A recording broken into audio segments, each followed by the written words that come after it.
সীমান্ত অঞ্চলে নিয়ন্ত্রণহীন ভারতীয় ভেরিয়েন্ট, একদিনেই রাজশাহী ও খুলনা বিভাগে ২৫ জনের মৃত্যু। সাতক্ষীরায় শনাক্ত ঠেকেছে ৫৯%। তৃতীয় ঢেউয়ের প্রস্তুতির পরামর্শ। পদ্মা সেতুতে সেপ্টেম্বরের মধ্যে বসবে সব রোড স্ল্যাব। এ মাসেই শেষ হচ্ছে রেল স্ল্যাবের কাজ। ১ বছরের মধ্যে যান চলাচল শুরু করতে ভরা বর্ষায়ও চলবে কাজ। কানাডার পর মালয়েশিয়ায় বাংলাদেশিদের টাকা পাচারের তথ্য দুদকের হাতে। আছে বর্তমান সাবেক এমপি সহ ৩৬ জনের নাম। হেফাজতের ৫০ নেতার অবৈধ সম্পদের খোঁজে চিঠি। ক্ষমতায় যেতে সরকারের বিরুদ্ধে যুদ্ধ ঘোষণার বিকল্প নেই, বললেন মির্জা ফখরুল। আন্দোলনের নামে সহিংসতা হলে কঠোর পদক্ষেপের হুঁশিয়ারি ওবায়দুল কাদেরের। এবং সারা দেশে অর্ধশত মডেল মসজিদের উদ্বোধন বৃহস্পতিবার। পুরুষ নারীর আলাদা নামাজ আদায়ের ব্যবস্থা সহ থাকছে হজে নিবন্ধনের সুযোগ। ধর্মীয় গোঁড়ামি দূর করাই লক্ষ্য।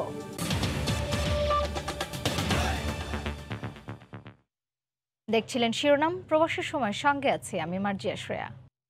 দেশে বেড়েই চলেছে করোনার ডেল্টা বা ভারতীয় ভেরিয়েন্টে আক্রান্তের সংখ্যা। সীমান্তবর্তী জেলাগুলোতে প্রতিদিনই বাড়ছে মৃত্যুও।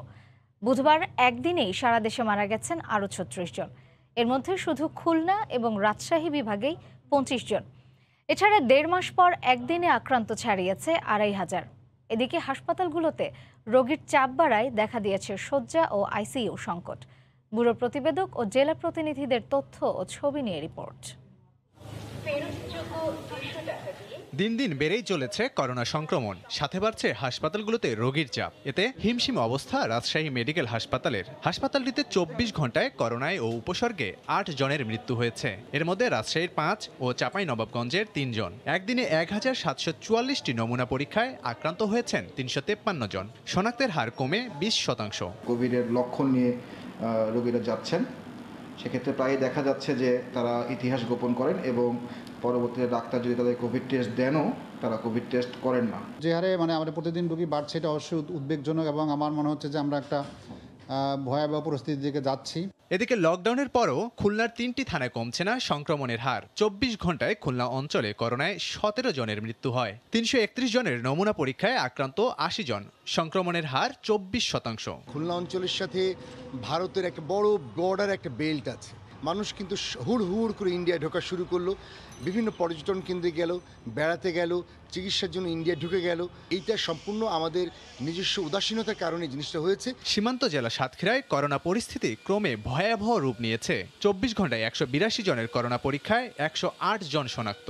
সংক্রমণের হার ৫৫ থেকে ৫৯% পৌঁছেছে।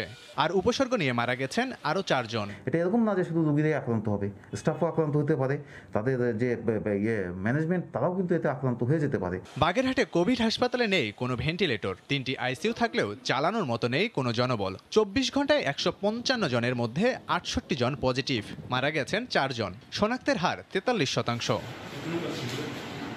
মোংলায় চলমান লকডাউনের ১০ দিন পার হলেও আক্রান্তের সংখ্যা কমছে না। গত ২৪ ঘন্টায় ৪৯ জনের নমুনায় ৩০ জন আক্রান্ত, আর মৃত্যু ১ জনের। লোকবলের সংকটের কারণে উপজেলা স্বাস্থ্য কমপ্লেক্সে আমরা ঘন্টার পর ঘন্টা দাঁড়িয়ে থেকে এখানে পাচ্ছি না। এদিকে সংক্রমণ ঠেকাতে নাটোর জেলার সদর ও সিংড়াও পৌরসভায় চলছে ৭ দিনের লকডাউন। গত ২৪ ঘন্টায় ২৩০ জনের নমুনা পরীক্ষায় করোনা আক্রান্ত হয়েছেন ৪৪ জন। সংক্রমণের হার ১৯%। আমরা সমস্ত পৌরসভাকে চারিদিক দিয়ে ব্লক করে দেওয়া হয়েছে। কোনো গণপরিবহন চলবে না, কোনো দোকানপাট খোলা থাকবে না। যশোরে গত ২৪ ঘন্টায় নতুন করে ১৪৩ জন করোনায় শনাক্ত হয়েছেন। শনাক্তের হার ৪৪%। ইন্ডিয়া ফেরত রোগী আছে ২৫ জন।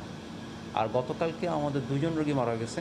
রেড জোনে ১ জন, ইয়েলো জোনে ১ জন মারা গেছে। এছাড়া ঠাকুরগাঁওয়ে করোনায় ১ জনের মৃত্যু হয়। আর ঝিনাইদহে ২৪ ঘন্টায় সংক্রমণের হার বেড়ে দাঁড়িয়েছে ২৭.৪১%। লাবিব হাসান, সময় সংবাদ। দেশে ডেল্টা বা ভারতীয় ভেরিয়েন্ট ব্যাপকভাবে ছড়িয়ে পড়া রোধ করতে কার্যকর লকডাউনের বাস্তবায়ন জরুরি বলে মনে করেন বিশেষজ্ঞরা। সংক্রমিত জেলাগুলোকে আলাদা করে স্বাস্থ্য বিভাগের কর্মকর্তাদের দায়িত্ব নেয়ার পরামর্শ তাদের। চলতি বছরের মার্চে দেশে হানা দেয় কোভিড-১৯-এর দ্বিতীয় ঢেউ। বেশ কদিন সংক্রমণের পারদ ঊর্ধ্বমুখী থাকার পর নতুন করে আতঙ্ক দেখা দেয় সীমান্ত জেলা চাঁপাইনবাবগঞ্জে। গত মাসে জেলাতে ধরা পড়ে ভারতীয় ভ্যারিয়েন্টের ৭ করোনা রোগী। একে একে বাড়তে থাকে আক্রান্ত জেলার সংখ্যা।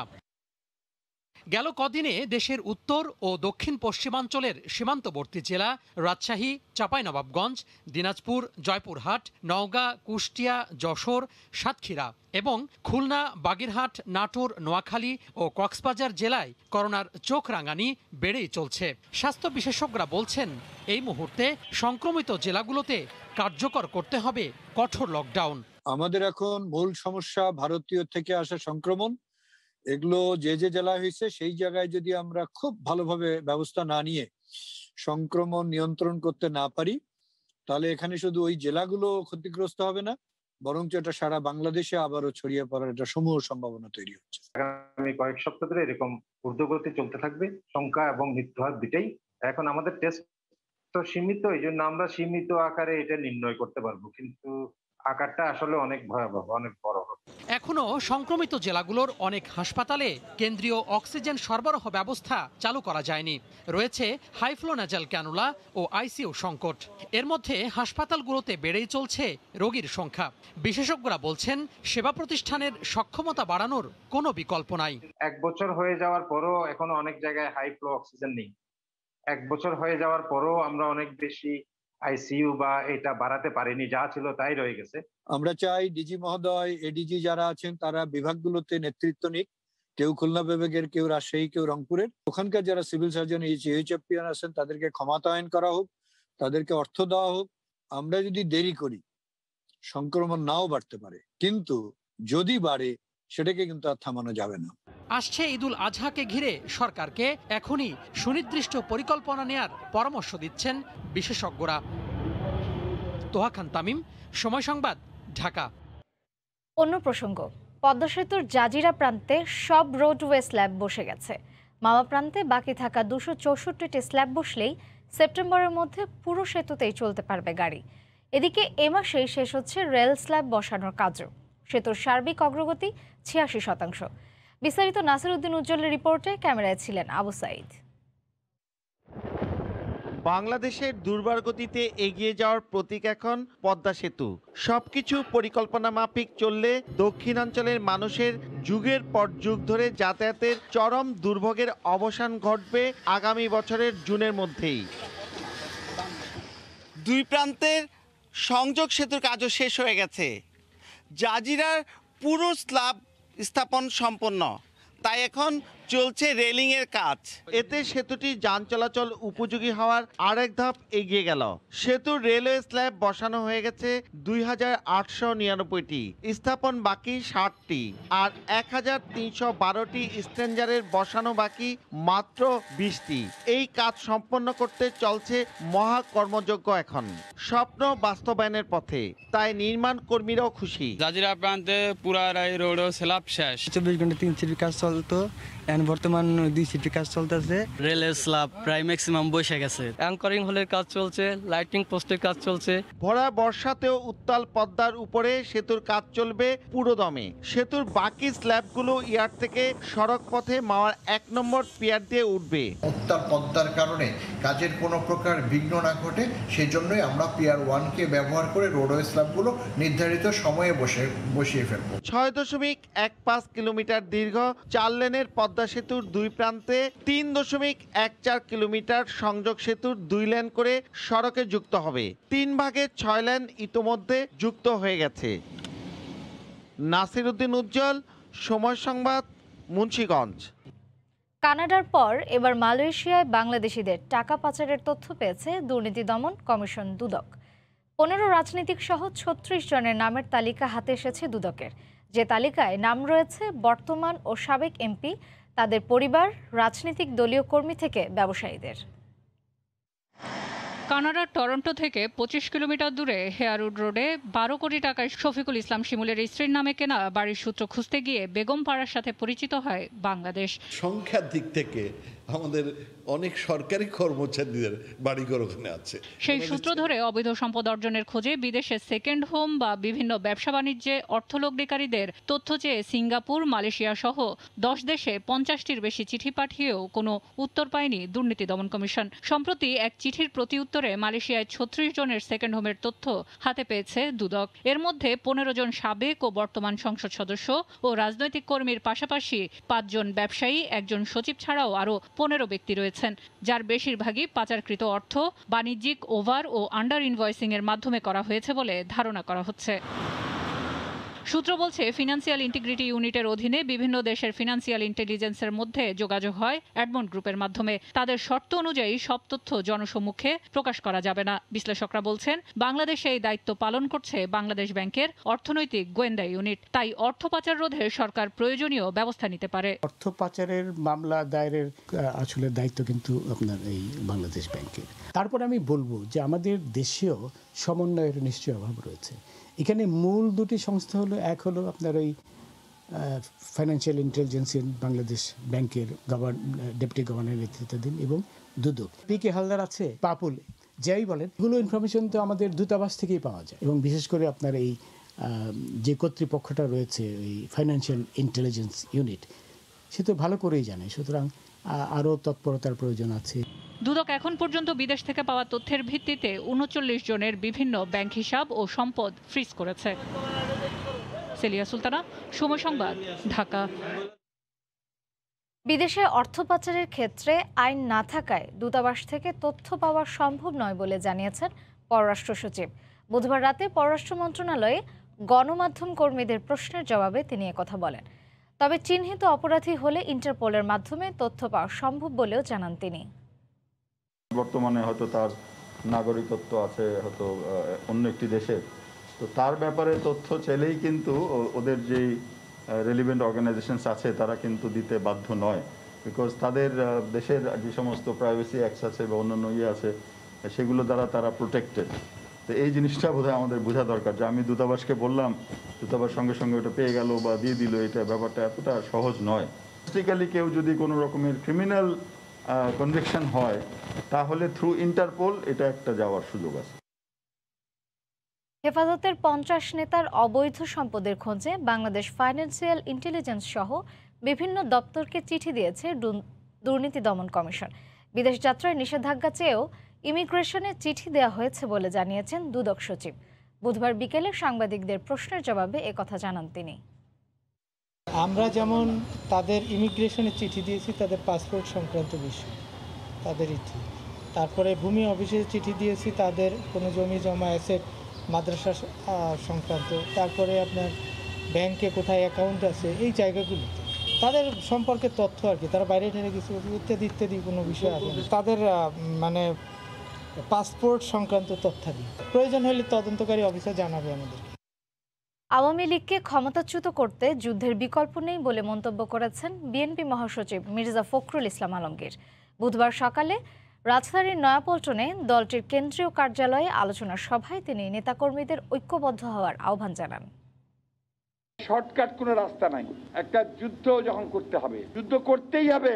এরা আপনাকে এমনি এমনি ক্ষমতা দিয়ে দেবে না, এরা হচ্ছে একেবারেই আপনার ডিক্টেটর বনে গেছে, কর্তৃত্ববাদী বনে গেছে এবং ওরা জানে যে নির্বাচন করে ওরা কোনোদিন জিততে পারবে না। সুতরাং নির্বাচন খেলা করবে, নির্বাচনের নাটক করবে, তামাশা করবে, কিন্তু সবকিছু নিয়ন্ত্রণ করে ওরা নিজেদেরকে জয়ী ঘোষণা করবে, যেমন 2018-তে করেছে, যেমন 2014-তে করেছে।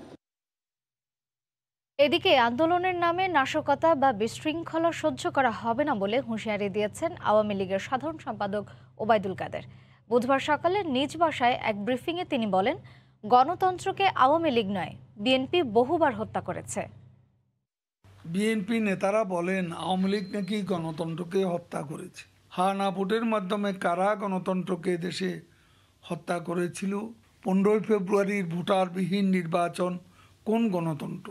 সর্বশেষ নির্বাচন থেকে সরে যাওয়ার ঘোষণা দিয়ে বিএনপি আবারও প্রমাণ করেছে তারা গণতন্ত্রে বিশ্বাস করে না। তারা তো গণ-অভ্যুত্থানের মাধ্যমে সরকার পরিবর্তনের দুঃস্বপ্ন দেখছে। আন্দোলনের নামে সহিংসতা সৃষ্টি করে গোলা পানিতে মাছ শিকার করতে চায় বিএনপি। ক্ষমতা যেতে ফখরুল সাহেবরা রঙিন চশমার ফাঁক দিয়ে রঙিন খোয়াব দেখছেন। বৃহস্পতিবার সারা দেশে চালু হচ্ছে 50টি মডেল মসজিদ ও ইসলামিক বিকাশ কেন্দ্র। প্রধানমন্ত্রী শেখ হাসিনা গণভবন থেকে দেশের 3টি বিভাগের সঙ্গে ভার্চুয়ালি যুক্ত হয়ে মসজিদ উদ্বোধন করবেন। প্রত্যন্ত অঞ্চলে আধুনিক স্থাপত্য শৈলীর বহুতল বিশিষ্ট মসজিদ পেয়ে আনন্দিত মুসল্লিরা। সাভার ও মানিকগঞ্জ ঘুরে সালাউদ্দিন লিয়ার ক্যামেরায় আরও জানাচ্ছেন রাশেদ বাপ্পি। আলো ঝলমলে নান্দনিক এক স্থাপত্যশৈলী, দেয়াল থেকে শুরু করে মেঝে সর্বত্রই আধুনিকতার ছোঁয়া, সৌন্দর্যের ছটা। সব মিলিয়ে নামাজ আদায়ের ঘর যেন রূপ নিয়েছে শান্তির আবাসে।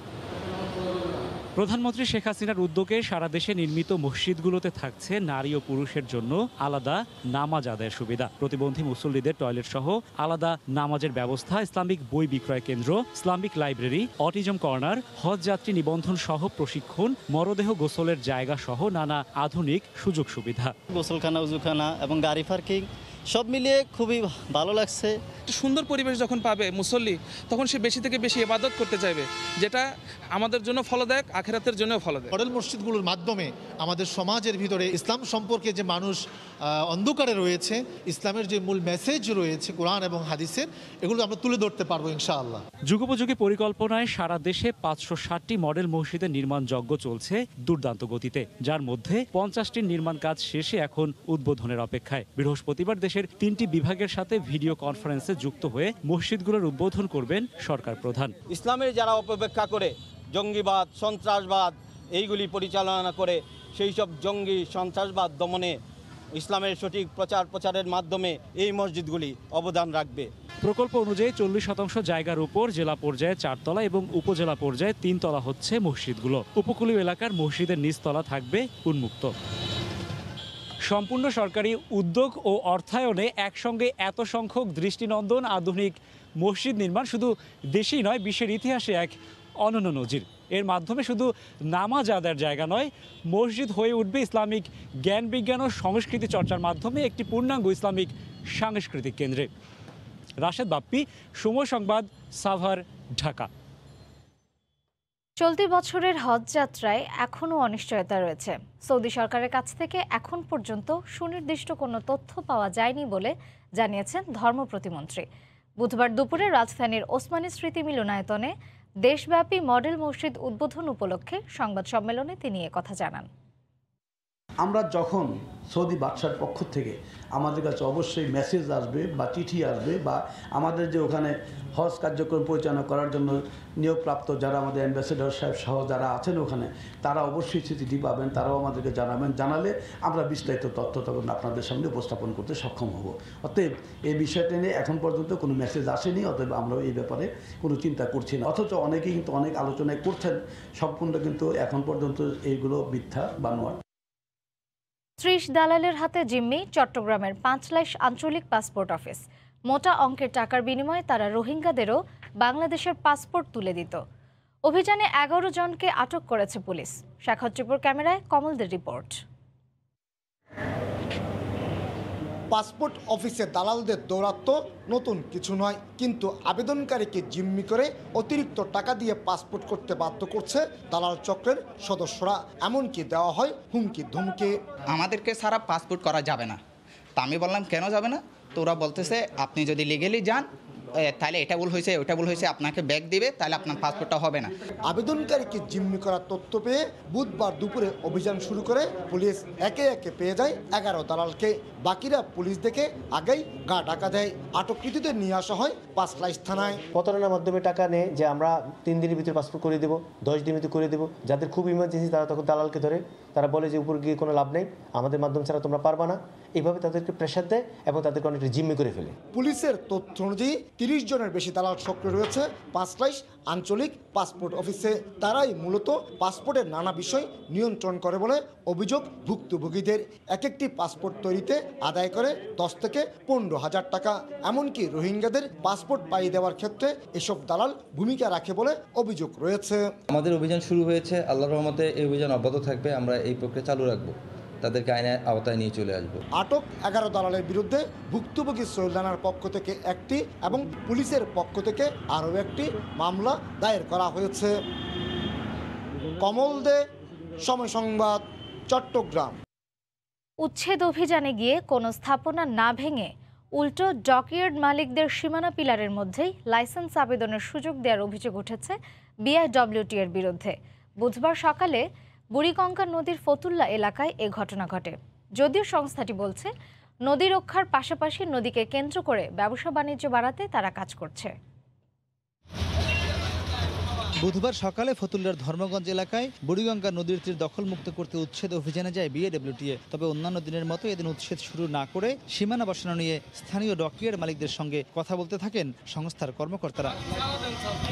সেখানে দেখা যায় স্থায়ী সীমানা পিলারের মধ্যেই ডকইয়ার্ডের পাশাপাশি রয়েছে বেশ কিছু পাকা স্থাপনাও। এমনকি এ সময় সীমানা পিলারের মধ্যেই চলছিল নির্মাণ কাজও। এদিন এসব কোনো স্থাপনাই ভাঙা হয়নি। উল্টো দেখা যায় লাইসেন্সবিহীনভাবে যারা নদী দখল করে ডকইয়ার্ড করে রেখেছিল তাদের লাইসেন্স করার সুযোগ দিয়েছে বিআইডব্লিউটিএ। ডকইয়ার্ড মালিকরা জানান নতুন লাইসেন্স আবেদন করার বিনিময়ে উচ্ছেদ থেকে তারা রেহাই পেয়েছেন। ফর্ম না নিলে ভেঙে দিত আর কি। তো আমরা তো ওনারা আলাপ করছিল যে এখন যদি ফর্ম না নেয়, যে 4টা ডকইয়ার্ড আছে যদি ফর্ম না নেয় তাহলে ওই লাইসেন্সের জন্য যে ফর্ম না কিনে তো ওই 4টা ডকইয়ার্ড হয়তো তারা উচ্ছেদ করতে পারে। কিন্তু আমরা ফর্ম নিয়ে নিছি, ঠিক আছে। হ্যাঁ, এতদিন লাইসেন্স ছাড়া ছিল 4টা। যেগুলো অ্যাপ্লাই করলো এগুলো সময় দিল যাতে ওই সময় মতো লাইসেন্সগুলো করে নেয়। যদি ওই সময় মতো না করে তাহলে হয়তো ফির আবার উচ্ছেদে এসে ওগুলো হয়তো ভেঙে দিতে পারে।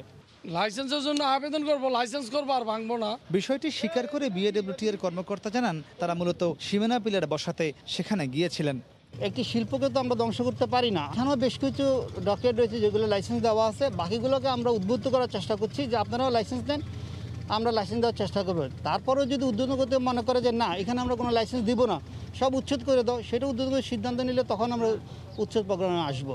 2009 সালে হাইকোর্টের রিট পিটিশন নম্বর 3503-এর আদেশ অনুযায়ী বুড়িগঙ্গা নদীর তীরে নতুন করে ডকইয়ার্ডের লাইসেন্স দেয়া বন্ধের পাশাপাশি যেসব স্থাপনা রয়েছে তাও সরিয়ে নিতে বলা হয়। মাহমুদ রাকিব, সময় সংবাদ, ঢাকা। ভারী বর্ষণেও 3 ঘন্টার মধ্যে রাজধানীর জলাবদ্ধতা নিরসনে সিটি কর্পোরেশন কাজ করছে বলে আশার বাণী শোনালেন দক্ষিণের মেয়র শেখ ফজলে নূর তাপস। তবে এই পরিকল্পনা কবে নাগাদ বাস্তবে রূপ পাবে তার সময়ক্ষণ বলেননি তিনি। প্রতি বছরই মেলে প্রতিশ্রুতির ফুলঝুরি, শোনানো হয় নানা আশা জাগানিয়া উদ্বেগের কথা, কিন্তু বাস্তবতা কেবলই দুর্ভোগ। বছর গড়ায় পালাবদল হয় নগর পিতার, কিন্তু রেহাই মেলে না জলাবদ্ধতার কবল থেকে। ভোগান্তির নিয়তি থেকে যে সহসায় মিলছে না মুক্তি, তার চিত্র দেখা গেল এবারও। বর্ষা আসার আগেই এবছর বৃষ্টিতে রাজধানীতে তলিয়ে যাওয়ার সাক্ষী হতে হলো নগরবাসীকে। বুধবার রাজধানীতে বেশ কিছু এলাকা পরিদর্শন ও যাত্রাবাড়ি শেখ রাসেল শিশু পার্ক উদ্বোধন শেষে ঢাকা দক্ষিণের মেয়র দাবি করলেন পানি নিষ্কাশন, খাল পরিচ্ছন্নতার মতো স্বল্পমেয়াদী বেশ কিছু পদক্ষেপের সুফল পেতে শুরু করেছে ঢাকাবাসী। আর নর্দমার সম্প্রসারণ ও অবকাঠামো উন্নয়নে নেওয়া হয়েছে 103 কোটি টাকার মধ্যমেয়াদী পরিকল্পনা। দীর্ঘমেয়াদী কার্যক্রমের আওতায় প্রণয়ন করা হচ্ছে মহাপরিকল্পনা। বৈজ্ঞানিকভাবে চিন্তা করে লক্ষ্যমাত্রা দেওয়া হয়েছে। অতি ভারী বৃষ্টি হয় তাহলে 3 ঘন্টা, যদি ভারী বৃষ্টি হয় তাহলে 2 ঘন্টা, আর যদি মাঝারি ভারী বৃষ্টি হয় ইনশাআল্লাহ আমরা 1 ঘন্টার মধ্যেই আমাদের সকল জনবল নিয়ে মাঠ পর্যায়ে কাজ করে আমরা ইনশাআল্লাহ ঢাকাবাসীকে 1 ঘন্টার মধ্যে জলাবদ্ধতা নিরসনের লক্ষ্যমাত্রা নিয়ে কাজ করে চলেছে। তবে আশার কথা শোনালেও কবে নাগাদ মিলবে এমন স্বস্তি তার সুনির্দিষ্ট কোনো সময়ক্ষণ অবশ্য জানাননি মেয়র। আমরা এ যাবৎ সব কাজটাই আমাদের নিজস্ব অর্থায়নে করে চলেছি, কিন্তু দীর্ঘমেয়াদী কাজ করতে হলে আমাদেরকে সহযোগিতা লাগবে, আমাদের প্রকল্প প্রণয়ন করতে হবে এবং সরকারের সহযোগিতায় সেই প্রকল্প আমরা যাতে করে সঠিকভাবে বাস্তবায়ন করতে পারি সেদিকে নিবিড় তদারকি করতে হবে। জলাবদ্ধতা নিরসনে ওয়াসার ব্যর্থতার নানা সমালোচনার মুখে গত ডিসেম্বরে ঢাকার খাল, নর্দমা, বক্স কালভার্টের দায়িত্ব বুঝিয়ে দেওয়া হয় 2 সিটি কর্পোরেশনকে। রাশেদ লিমন, সময় সংবাদ, ঢাকা। সরবরাহের তুলনায় পাইকার না থাকায় নওগাঁর আমের হাটে বেচাকেনায় ধস নেমেছে। সপ্তাহের ব্যবধানে মন প্রতি 200 থেকে 250 টাকা পড়ে গেছে দর। ব্যবসায়ীরা বলছেন লকডাউনের কারণে দূরের পাইকাররা আসতে না পারায় এই অবস্থা সৃষ্টি হয়েছে। নওগাঁ থেকে এমআর রকির রিপোর্ট। গাছ থেকে নামানো আম বিক্রির জন্য হাটে আনছেন বাগান মালিকরা। ল্যাংড়া, খিরসাপাত, গোপালভোগ, নাগফজলি সহ বাহারি জাতের আমের সরবরাহ বেড়েছে নওগাঁর সাপাহার আমের হাটে। তবে দূরের ব্যাপারী না আসায় কেনা বেচায় ছেদ পড়েছে।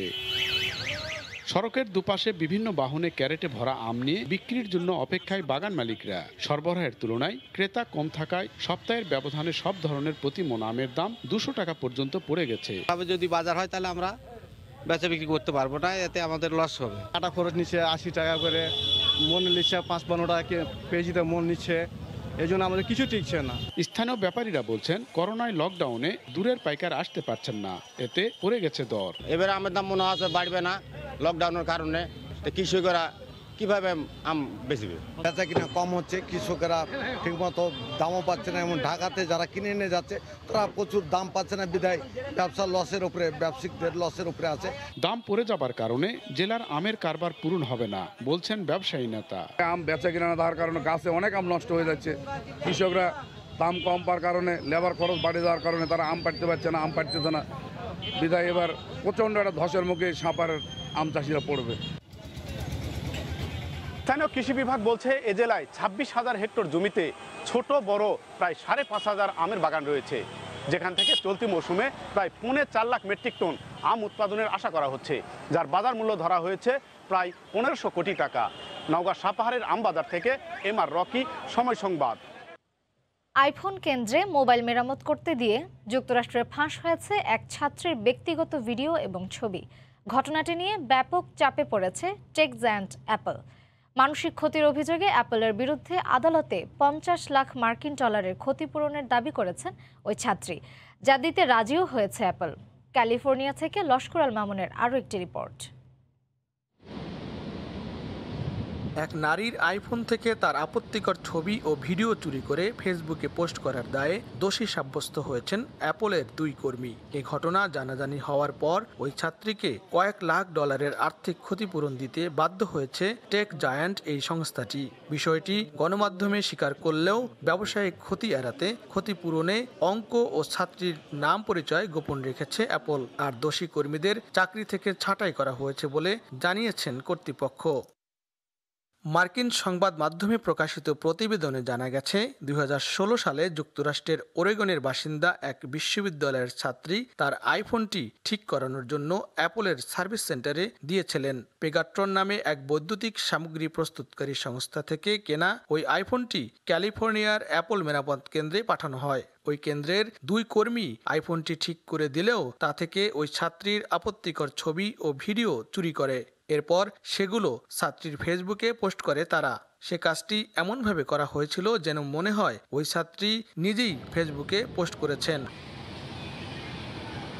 ব্রিটিশ সংবাদপত্র দ্য টেলিগ্রাফের প্রতিবেদনে বলা হয়েছে, ঘটনার জেরে মানসিক ক্ষতির অভিযোগে অ্যাপলের বিরুদ্ধে আদালতে 50 লাখ মার্কিন ডলারের ক্ষতিপূরণের দাবি করেন ওই শিক্ষার্থী। বিষয়টি আদালত পর্যন্ত গড়ালেও ব্যবসায় সামগ্রিক ক্ষতি এড়ানোর জন্যই নারীর সঙ্গে একটি গোপনীয়তার চুক্তিও করেছে অ্যাপল। এতে এ নিয়ে কখনোই মুখ খুলতে পারবেন না তিনি। লস্কর আল মামুন, সময় সংবাদ, ক্যালিফোর্নিয়া, যুক্তরাষ্ট্র।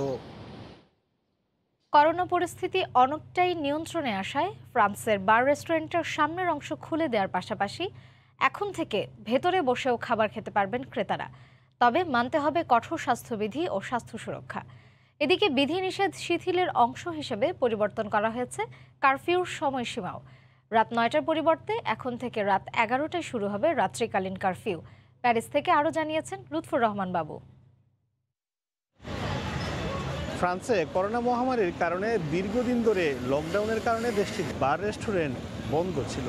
তবে এখন করোনা নিয়ন্ত্রণে আসায় সেগুলি খুলে দেওয়া হয়েছে।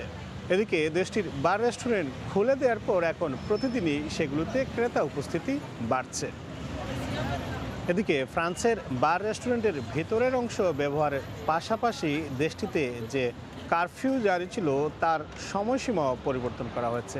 আগে সন্ধ্যা 9টায় যে সময়সীমা শুরু হতো, এখন থেকে রাত 11টায় কারফিউ শুরু হবে। করোনা পরিস্থিতি আরও স্বাভাবিক হয়ে আসলে আগামী 30শে জুন থেকে রাত্রিকালীন কারফিউ তুলে দেয়া হবে বলে কর্তৃপক্ষের পক্ষ থেকে জানানো হয়েছে।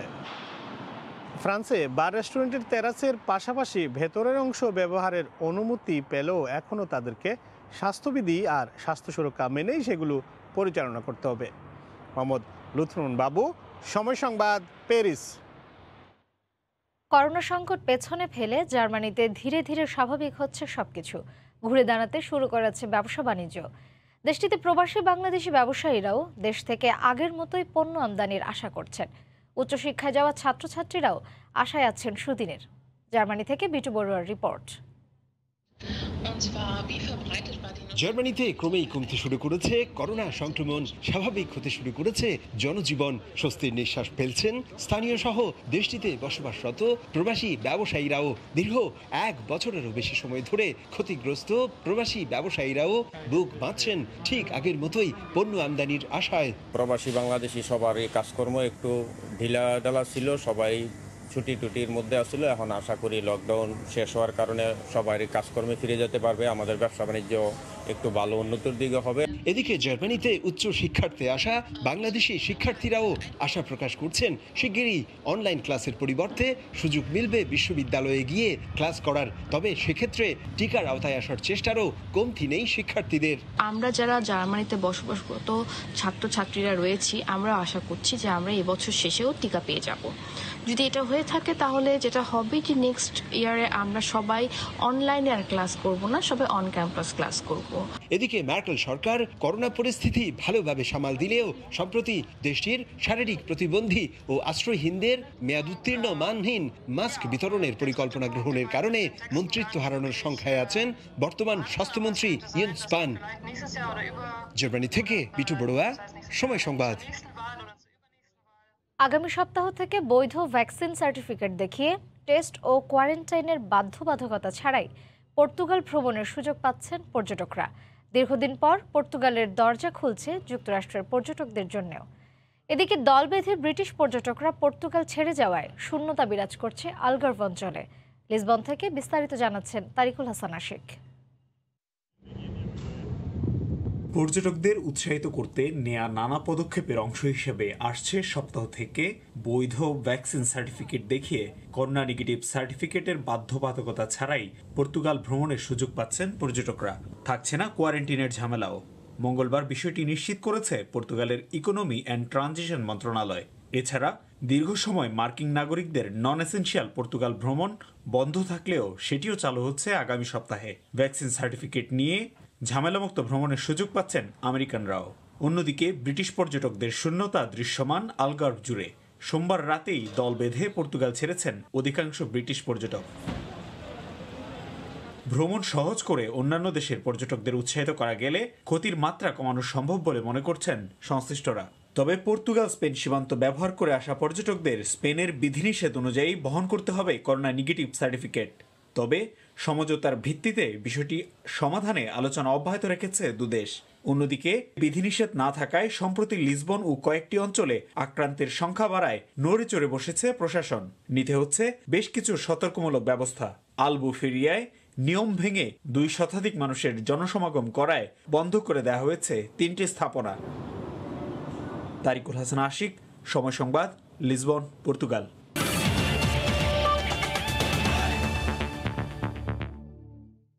বাংলাদেশ ক্রিকেট দলের জন্য কোয়ারেন্টাইন শিথিল করল জিম্বাবুয়ে সরকার।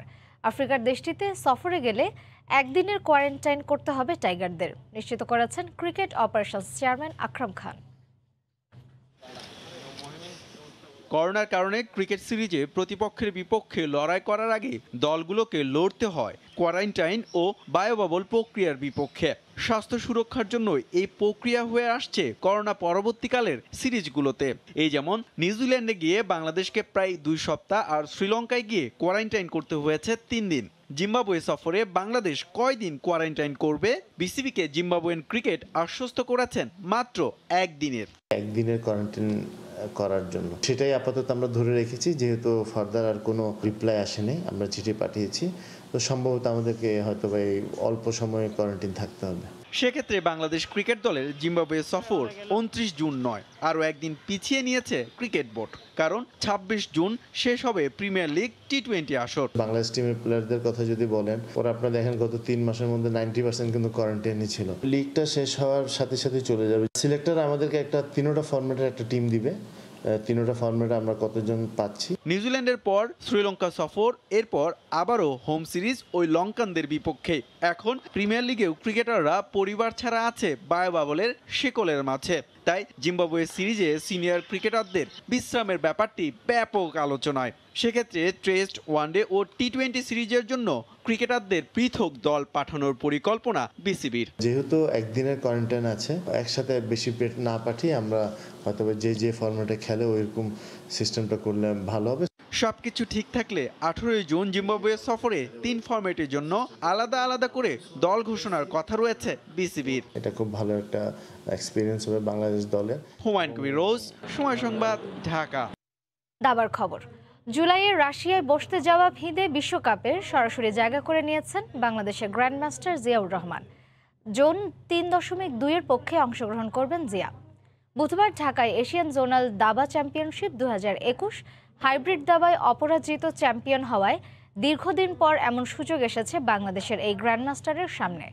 টুর্নামেন্টে 9 খেলায় 8 পয়েন্ট নিয়ে শিরোপা জয় করেন এই দাবাড়ু। 7.5 পয়েন্ট নিয়ে বাংলাদেশের grandmaster Enamul Hossain Rajib runner up রয়েছেন। আগামী 10 জুলাই পর্দা উঠবে ফিদে ওয়ার্ল্ড কাপ দাবায়।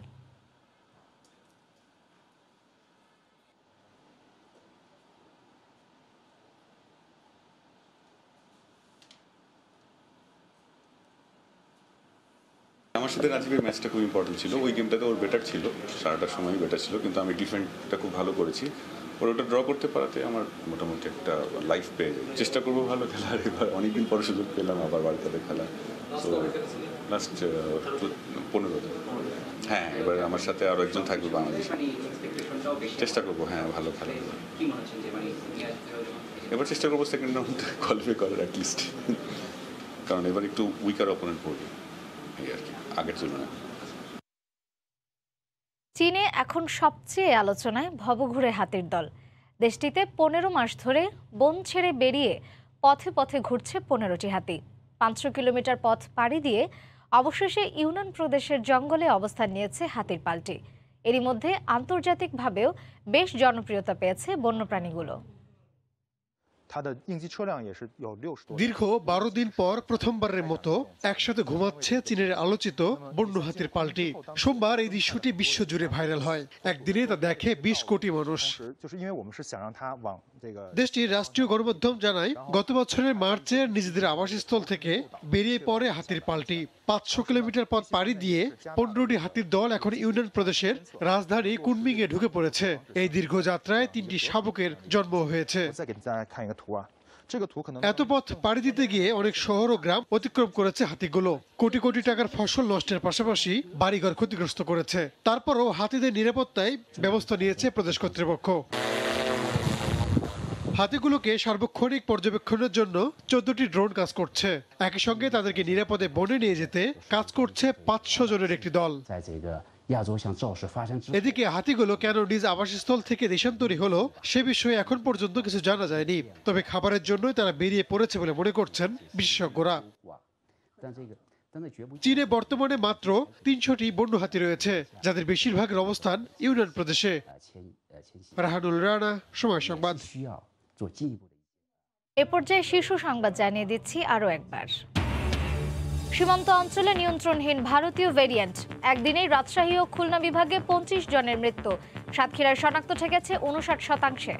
তৃতীয় ঢেউয়ের প্রস্তুতির পরামর্শ।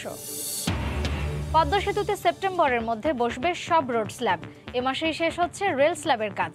1 বছরের মধ্যে যান চলাচল শুরু করতে ভরা বর্ষায়ও চলবে কাজ। এবং কানাডার পর মালয়েশিয়ায় বাংলাদেশিদের টাকা পাচারের তথ্য দুদকের হাতে। আছে বর্তমান সাবেক এমপি সহ 36 জনের নাম। হেফাজতের 50 নেতার অবৈধ সম্পদের খোঁজে চিঠি। এই ছিল প্রবাসের সময়। সঙ্গে থাকুন সময়ের।